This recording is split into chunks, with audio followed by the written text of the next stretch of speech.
afternoon, everyone. Thank you so much for joining our Apple Brown Bag session this afternoon. This is called Maximizing iPhone Accessibility. My name is David Serna. I'm an Instructional Technology Specialist, and I'm joined by my colleague, Pat Kittrell, the Education Technology Specialist. Hello, everyone. So thank you so much for joining us today for our session. Our goal really is by the end of this webinar, you'll have a better understanding of the assistive technologies available on the iPhone, including how to use them to enhance everyday tasks and complete creative projects. So our agenda for our workshop today, first we'll go over an introduction to Apple's accessibility features and really their mission to improve accessibility for all. We'll talk about vision accessibility features, physical and motor accessibility features, hearing accessibility features, and then we'll end with next steps and Q&A. So with that, I'll go ahead and talk with Pat. Do you have any favorite iPhone apps that you use for productivity or creativity? Well, there is a new one that I've been playing around with, and that is the Freeform app. And I think you're familiar with it. It's basically a whiteboard where you can go on and you can add pictures and photos, and you can add text, things of that nature, and just create this interactive board that can be shared with coworkers or family members or anyone else. So it's great for like putting together projects.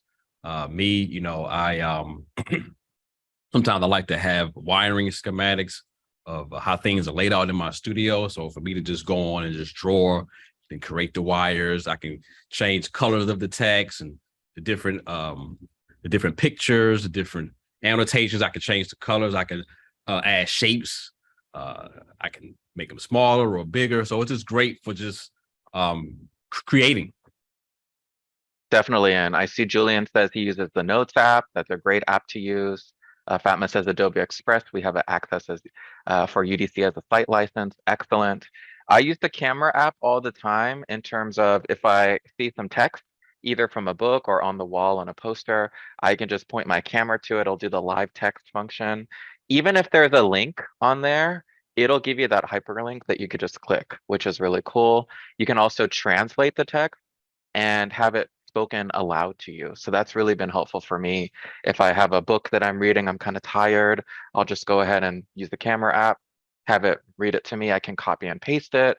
So it's really good for that text feature. Yep. Excellent. So we want to talk about Apple's commitment to accessibility, and I'll give a quick overview of what this looks like for Apple. So accessibility is really essential for creating an inclusive learning environment in higher education, especially here at UDC, where all students have the opportunity to fully participate and succeed. Let's look like what this is for Apple. We'll watch a quick promotional video, and we'll talk more about accessibility in higher education. Let's watch. I love that video because it really goes into the whole ecosystem of Apple and their commitment to accessibility. So what does that mean for us here at UDC? iPhones really offer a range of built-in accessibility features that can support all students. And as many students already own iPhones and faculty, promoting the accessibility features of this device can really help to reduce barriers to education and increase the accessibility of higher education for all students. So we'll go over some of the functions that are already built into your iPhone that you and your students can start using right away. So let's first talk about vision accessibility and the live listen feature of the iPhone. So first, what is the voice-over screen reader?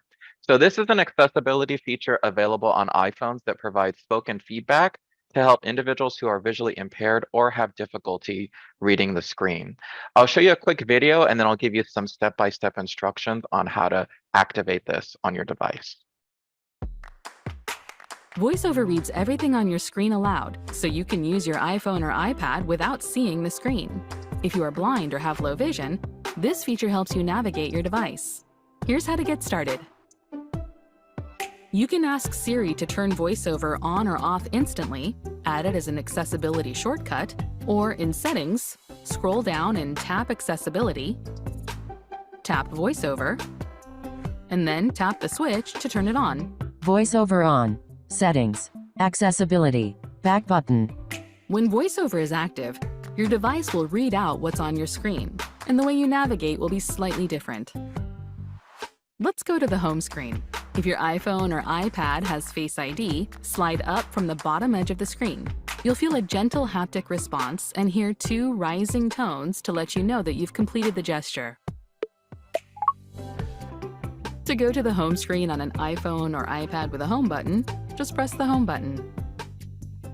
With VoiceOver on, touch the screen anywhere to hear the item under your finger. FaceTime.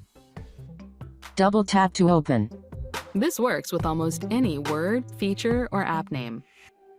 You don't have to tap directly on something to locate it. Instead, quickly swipe right or left with one finger anywhere on the screen to find the item you want, and VoiceOver will read out each item as you swipe. Calendar. Wednesday, March 24th. Photos. Camera. You can also drag your finger over the screen to hear every word that you touch. Maps. Notes. Books. Home. Dock. Messages. Double tap anywhere on the screen to open or activate an app, link, or button. Messages. Edit. Button. Compose. Button. Messages. Heading. Search. Search field. Dictate. Button. Conversations. Eliza Block. To have VoiceOver pause reading a section of text, tap once with 2 fingers. That's what I was thinking.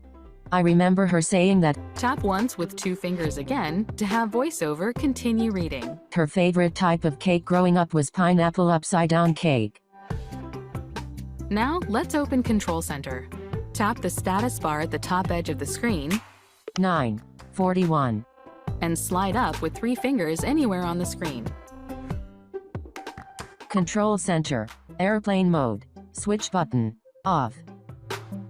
On an iPhone or iPad with Face ID, you can also slide down from the top of your screen until you feel a single haptic response and hear 2 rising tones. If you want to return to the previous screen, move 2 fingers back and forth 3 times quickly, making a Z. Let's check out our open apps using the App Switcher. If your iPhone or iPad has Face ID, you can open the App Switcher by sliding up from the bottom of the screen. Keep sliding upward until you hear 3 rising tones and feel a second haptic response. App Switcher. Notes. Active. To open the App Switcher on an iPhone or iPad that has a home button, just double-click the home button. If you have multiple apps open, swipe left or right with 1 finger to browse through them. Notes. Active. Weather. Active. If you need to force close an app from the App Switcher, swipe up with 3 fingers. When an app is closed, VoiceOver will read the name of the next app in the App Switcher. Clock. Active. Now you know the gestures you need to start navigating your iPhone or iPad with VoiceOver. VoiceOver reads your screen. To find out more about the accessibility features on your Apple devices, subscribe to the Apple Support YouTube channel or check out our accessibility playlist to keep learning. Awesome. So I will be sharing the YouTube channel as well as the playlist if you'd like to rewatch that again. But as you can see, VoiceOver really combines voice, haptic feedback, different tones as well to really help you navigate your iPhone. So let's talk about accessing this. So to enable VoiceOver, you can go to Settings and Accessibility, just like you see in the screenshot, VoiceOver, and toggle the switch to on.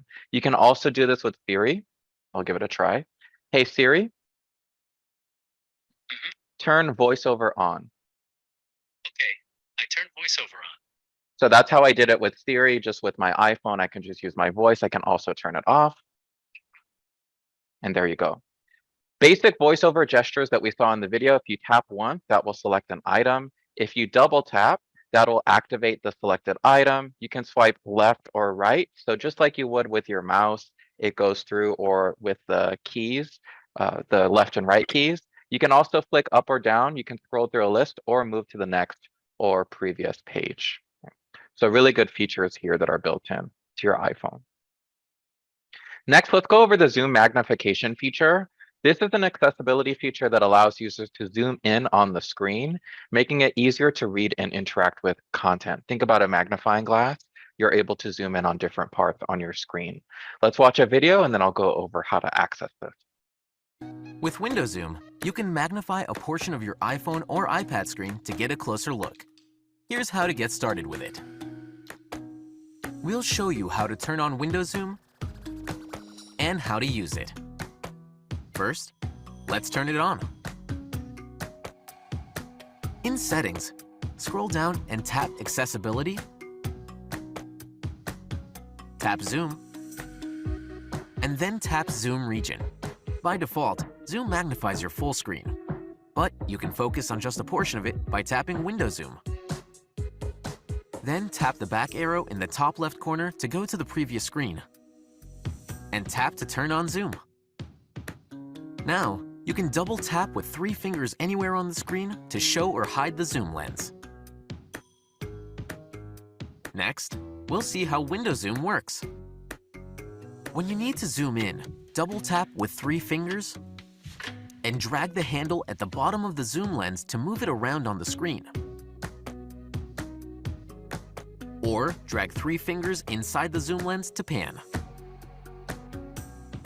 Double tap with 3 fingers inside the zoom lens, and then without lifting your fingers, drag them up or down to adjust the magnification.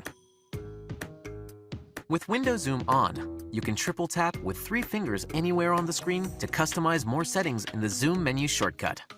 If you use Window Zoom and VoiceOver at the same time, you'll need to select the zoom lens and then double tap with 1 finger inside the lens to open the Zoom menu shortcut.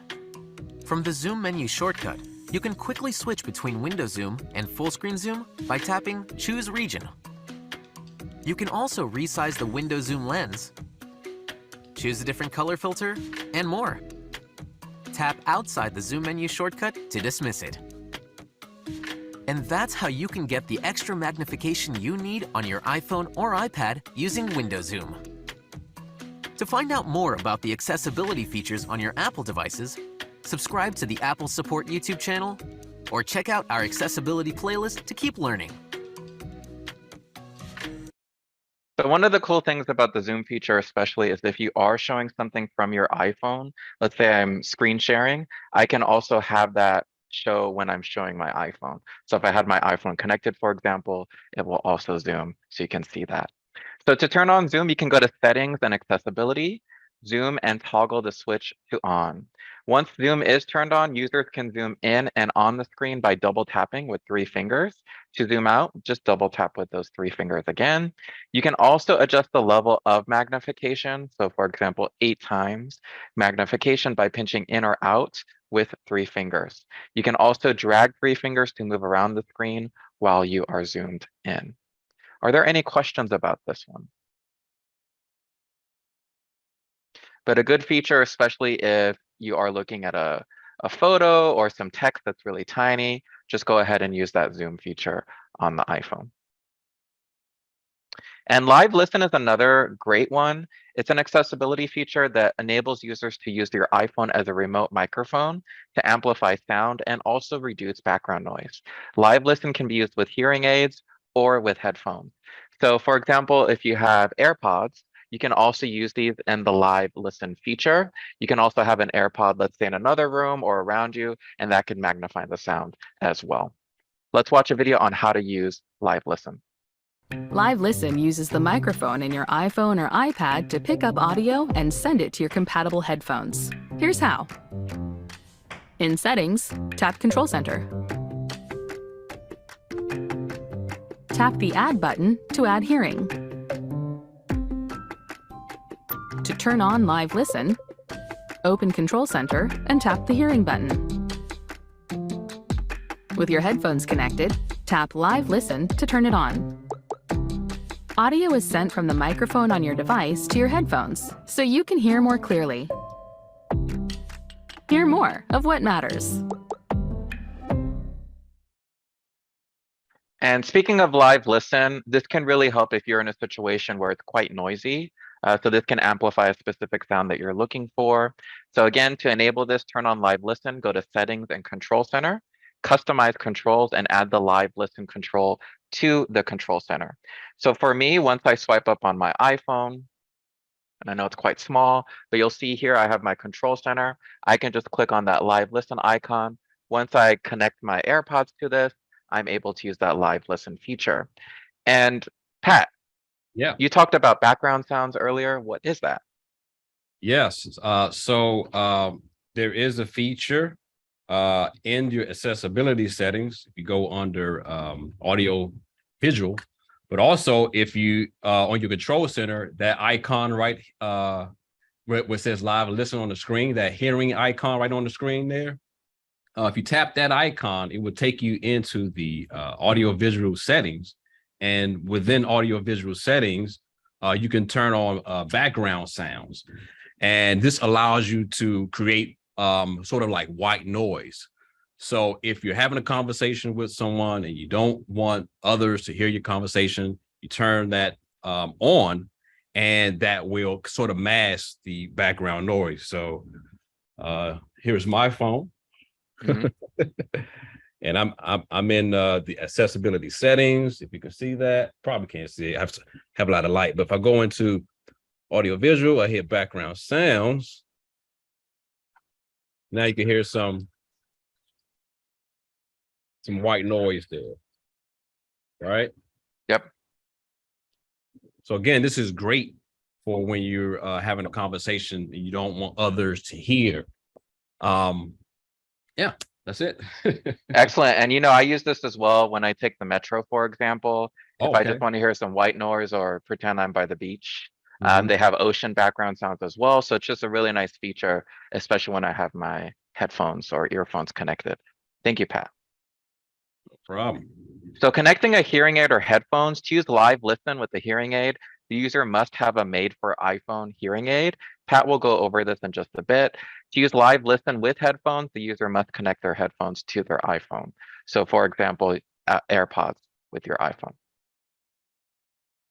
And Pat will now talk about physical and motor accessibility features of the iPhone. Yes.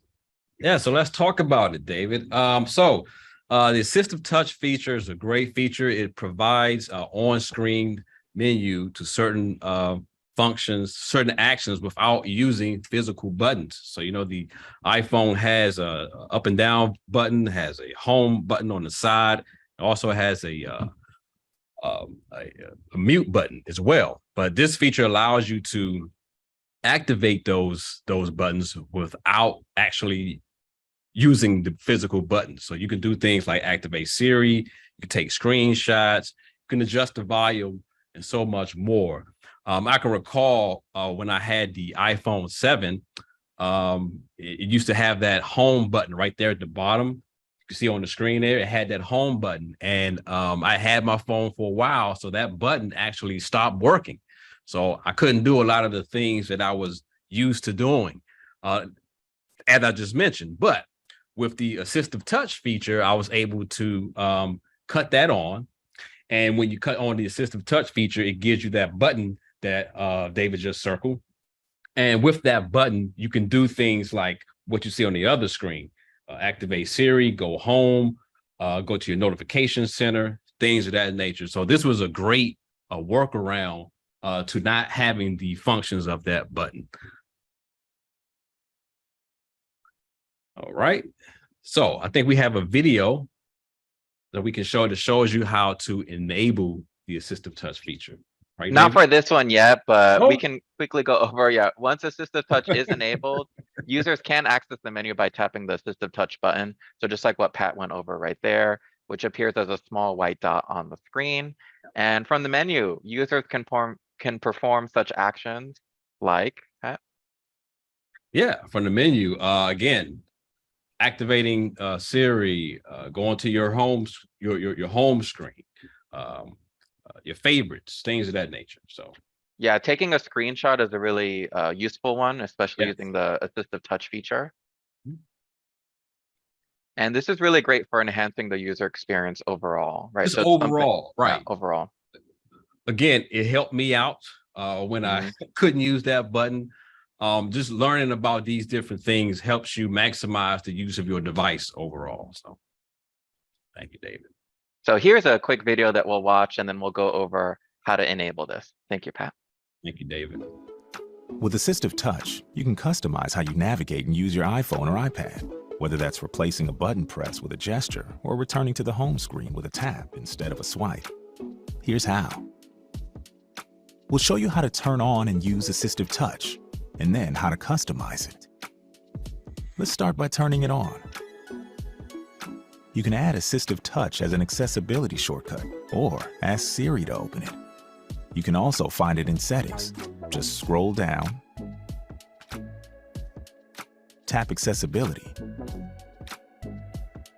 tap Touch, tap Assistive Touch, and tap to turn it on. The Assistive Touch menu button will now appear on screen. You can tap the button for quick access to dozens of different device functions, like returning to the home screen, opening Control Center, bringing up Siri, and more. To move it, touch and hold the menu button, then drag it to a new spot. The menu button will automatically stick to the closest edge of the screen. The menu button will dim when not in use, but you can change its opacity by tapping Idle Opacity at the bottom of the screen. To use Assistive Touch, tap the button to open the menu, and then tap to select one of the functions. For example, you can now open Control Center with a tap instead of a swipe. Next, we'll go over how to customize Assistive Touch to fit your needs. In Assistive Touch settings, you can change how you interact with the menu button and add new functions to the menu itself. You can assign different Assistive Touch functions to a single tap, double tap, or long press of the button. By default, tapping the button once will open the Assistive Touch menu. You can also create a new gesture by recording custom taps and swipes, which you can activate from the Assistive Touch menu later. To customize the Assistive Touch menu, tap Customize Top-Level Menu. You can change one of the button's functions by tapping an icon, or you can add a new function by tapping the Add button, which looks like a plus sign. Then, tap the new icon that appears in your Assistive Touch menu layout and select a function from the list. We'll select Screenshot. Then, tap Done. Now we can take a screenshot without having to press two physical buttons at the same time. Tap the menu button and your customized menu will open. Then, tap Screenshot. Nice! You can tap the menu button again to select a different function, like returning to the home screen. Now you're ready to start using Assistive Touch on your iPhone. To learn more about accessibility features, check out our accessibility playlist or click another video to keep watching. Thank you for that, David. So just to recap, to enable the Assistive Touch feature, you would turn on Assistive Touch, go to Settings, Accessibility, Touch, toggle on the Assistive Touch button. Customizing Assistive Touch, it's a great feature. Again, it allows you to use the Assistive Touch button for other functions. So to do that, users can just go to Settings, Accessibility, Touch, Assistive Touch, select Custom at the top level, and from there, users can add or remove whatever features they would like to have. Excellent. Thank you, Pat. Right. All right, so let's talk about, we just talked about custom gestures. Okay. Custom gestures allows you to sort of customize the Assistive Touch button. For example, you instead of having the Assistive Touch button go to the home screen, you may want to assign it to another function. So let's look at a video on that, David. You can customize Assistive Touch to perform an action when you double tap the button. Here's how. In Settings, tap Accessibility and then tap Touch. Tap Assistive Touch and tap to turn Assistive Touch on. Now under Custom Actions, tap Double Tap. Let's try a few actions from the list. First, tap App Switcher. Now double tap the Assistive Touch button to try it. And double tap it again to go back. Next, tap Control Center. Double tap the button to try it.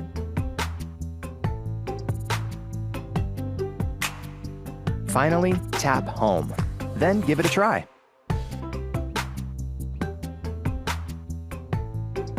Do more with a tap or two. Awesome. All right, so to enable customizable gestures, you would turn on customizable gestures, go to Settings, Accessibility, Touch, and toggle on the switch for Assistive Touch. And you can also create custom gestures as well while you're in that menu. Right? Next slide, David. Yeah, and this is a great one. Just when I was watching the video with the assistive touch and that control center, I just double tapped it. And my rule is when you double tap, you take a screenshot. That's much easier for me instead of like holding down the two physical buttons on the side. Now I can just double tap. Yeah. Again, getting the most out of your device, repurposing your device, so to speak. Okay, let's talk about hearing accessibility. So first we talk about closed captions. Closed captions and subtitles are allowed for text, on-screen text to display words, spoken words, sounds, other audio elements, videos, and movies. Users can choose from different styles of the text, adjust the text size, font, and color settings as well.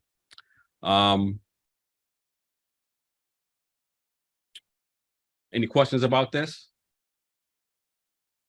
No, and I think this is a great way that you can, change the way that it looks on your screen as well. It can be a transparent background, large text, classic outline text. Bold. Yep. Whatever you want to do. All right. And then finding content with closed captions and subtitles. Pat will go over this, but for example, closed captions and subtitles are available for select movies and TV shows in the Apple TV app, Netflix, and other video apps. Just look for the closed captions or subtitles label on the video or in the app settings to find content with closed captions or subtitles. Yes. All right, audio descriptions. It's an accessibility feature that allows for additional audio narration to describe visual elements within videos or movies. Right. So once you turn this on, we already saw this video earlier in the presentation, but here's the video again with those audio descriptions turned on. Let's watch. Yep. So you can hear those audio descriptions that just really add that more context to the visual image. Yep. So to enable audio descriptions, you will go to your settings, accessibility, audio descriptions, and then you want to turn that feature on. And again, here are a list of streaming services and companies that offer audio descriptions. Yeah, and once you found that content with audio descriptions, you'll see it as an AD type of logo. Select the video and start playing it, and the audio descriptions will automatically begin playing in the background. So here's a list of, again, companies that offer closed captions and audio descriptions. But please keep in mind that not all their content will have these features available. All right, let's talk about audio routing. This feature allows users to select the audio output for their device, including internal speakers, headphones, or external speakers. MFI, which stands for made for iPhone, iPad, or iPod. So these would be your companies that create or sort of manufacture hearing devices. So you can see in the picture here that the ReSound device is connected to my device. Right. And again, to use made for iPhone, hearing devices. Here's a list of all the compatible devices that support that particular feature.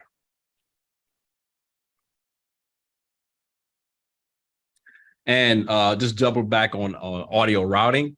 So this feature, I'm sure you've probably seen this if you use a CarPlay, or if you do have some earpods or some Bluetooth speakers or headphones. If you're in a call, for instance, and you select the audio tab, you'll see a list of different ways of how I can route my audio. So in this, as you can see, I have my Beats, Pro Beats headphones, or I can have the audio come out of my internal speaker. Or if I just want to put up the phone to my ear, I could just hit iPhone. So this is how you would activate that particular feature in terms of deciding how you want the audio to be heard. If you're using your Bluetooth, if you're using your headphones and you want to have a conference call, you would just put it on speaker, and that will allow everyone to hear the audio. So users can access the audio routing menu by swiping down top right corner of the screen to open Control Center, then long press the audio card. Anything you want to add to this, David? No, and I really use this all the time, especially when I have my AirPods. For example, when it's connected to my phone, let's say I want to use the speaker on the phone instead of these, I can just use the Control Center, just hold down that audio icon, and then it'll give you an option to choose a different device, right? So that really helps a lot. And again, I use it a lot in my car for CarPlay. A lot of times I'm on the phone, I'll take a call, but if I need to go to the store, I'll just hit that audio icon, and now I'm automatically using just my device itself. So very helpful. Yep. Yeah, you can also use Siri to route audio to specific output by saying a command such as route audio to my headphones. Yep. Thank you very much, Pat. So I do want to share the Apple support playlist. I have put a QR code on the screen. If you want to just point your phone to that, that'll open it automatically. But let me put the link in the chat box. And this is a really good playlist to save or bookmark. The reason being is that they constantly update this. So if you can see here, this is the playlist from Apple support, specifically for Apple accessibility. There are 47 videos. So for example, something that just happened 2 months ago is using detection mode and magnifier on an iPhone or iPad with LiDAR. So let's go ahead and just watch this video as an example. Detection mode and magnifier gives users who are blind or low vision multiple tools for navigating new environments. With iPhone or iPad with LiDAR and detection mode, you can get rich descriptions of your surroundings. There's door detection to help you navigate to a door and even get instructions for how to open it. People detection to help you know when people are nearby. And image descriptions to help you learn about scenes and objects around you. Here's how it works. We'll show you how to set up detection mode and magnifier and how to use it. To set up detection mode, open magnifier, then tap the Settings button. Tap Settings, then tap Insert Detection Mode to add it. To change how your iPhone lets you know when it detects something nearby, scroll down and tap People Detection, Door Detection, or Image Descriptions. Then tap to turn the following options on or off. Sounds to hear a sound play, speech to hear the distance announced, or haptics to feel haptic feedback. To hear sounds or speech, make sure your iPhone is in ring mode. If you're a voiceover user, you can enable detection mode by opening magnifier, then triple tapping the screen with 4 fingers. To use detection mode, open magnifier, then tap the detection mode button. Now you can customize detection mode depending on your situation by tapping people detection, door detection, or image descriptions to turn them on. Or you can combine them by turning them all on at once. For this example, we'll turn on door detection. Now, you can hear how far away from a door you are. Door 11 feet away. Have any signs or labels on it read aloud. Text. Wild flora. And even get instructions for how to open it. You can combine this with people detection and image descriptions to hear even more details, like if a person is standing in front of the door and what the scene around you looks like. Person 10 feet away. Door 11 feet away. And that's how to use detection mode in Magnifier. Detection mode should not be relied on in circumstances where you may be harmed or injured or in high risk or emergency situations. A very cool feature, right, that we just learned Yeah. about recently. Wow. Yeah. You can turn on live captions and FaceTime. One more, we were talking earlier about the background sound. So for example, if I wanted to find that on the playlist, Detection mode in I Magnifier can search gives on the users who are playlist. blind or Let low me close vision. this. But you'll also see how to play background sounds on iPhone and iPad. Let's just watch that real quick. You can play calming sounds on your iPhone, like rain or the ocean, to help you focus or rest. Here's the tip from Ray at Apple. In Settings, tap Control Center. Tap the Add button next to Hearing to add it. Then, when you want to use background sounds, open Control Center and tap Hearing. Tap Background Sounds to start playing. To change sounds, tap the sound's name and choose a new one. And that's how to access background sounds whenever you need to focus. Thanks for the tip, Ray.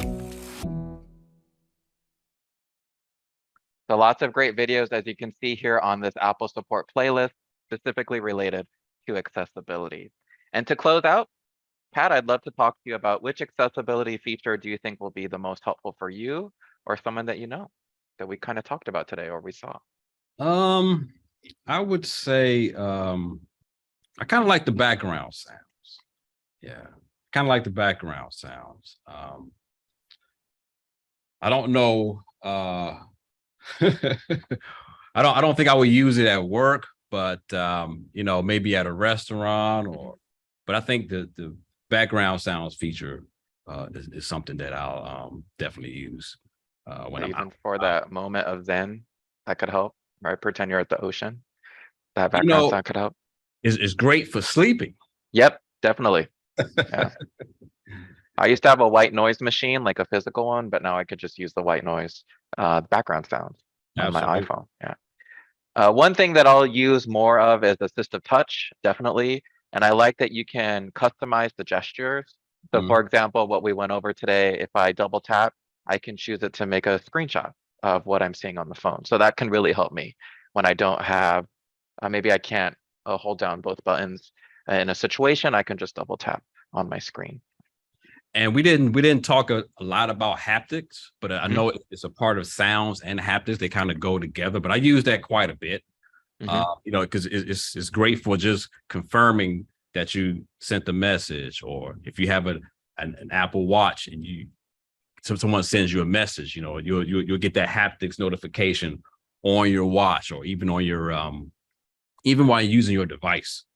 So that's something that I turn on, I keep on, because this is very helpful for that, giving you that next level of comfort of knowing that, hey, my message was sent, or just helping you to be more alert, even if you heard something but you didn't really. Maybe your phone was in your pocket, you wasn't sure, or maybe you didn't hear anything. It's just great to have on. So They can be in a situation where it's really loud, right? And you're not hearing any of the alerts that you're absolutely, getting, right? right. So the only thing you have is that haptics Yep. feeling. So yeah, I love Yeah. it. And thank you, Pat, for, co-leading this. It's been a great session today. So if you do have any other questions to follow up with us, please feel free to send us an email if you're watching this recording. This is calhelpdesk@udc.edu. I'll also put that in the chat box. One of our Cal team members will be helping you with that. But if you do have any questions about anything that's Apple related, we do have a couple webinars as well on our playlist. I'll put that in the chat box as well, but you can also just email us and we are more than happy to follow up with you. Pat, any final thoughts? No, David, thank you everyone for attending, and we hope you find this information helpful for you and your students. Yeah, remember that because of our students, since they have iPhones, most of them, as well as our faculty, this is a really great tool that you can use right away in your classroom. So thank you everyone for joining us. I will be uploading this session very shortly, but we do have 2 more sessions this week. So I'll just go ahead and put this on the screen for you, as well as the link. So if you go to our PD sign up page, it'll take you to our Calendly page. So right here, we have 2 more upcoming sessions this week. So tomorrow is Understanding Learning Modalities at UDC. This will go over all the different types of various learning modalities at UDC, including traditional face-to-face, emergency remote instruction, high flex. So that will be Miss Tiffany Cooper, the University Registrar, as well as Fatma El-Shabakshi, Acting Lead Director at the Center for the Advancement of Learning. So that'll be a great session. That is tomorrow, the 22nd at 1 p.m. And we also have one more on Thursday. This is called Visualizing Your Course Level Data Using EAC. That will be with Ruth Newberry, Director of Institutional Effectiveness, Portfolio Manager for Global Professional Services. This is a great course reporting tool in Blackboard Ultra. You'll discover how to use EAC to analyze rubrics and exams and gain valuable insights into student performance. This is the first series of 3 over the next 3 months. That will be again on Thursday, the 23rd at 12 p.m. So you can find those all on our Calendly page for professional development. So with that, thank you everyone for joining our session today. We hope to see you later this week and have a great day. Bye-bye.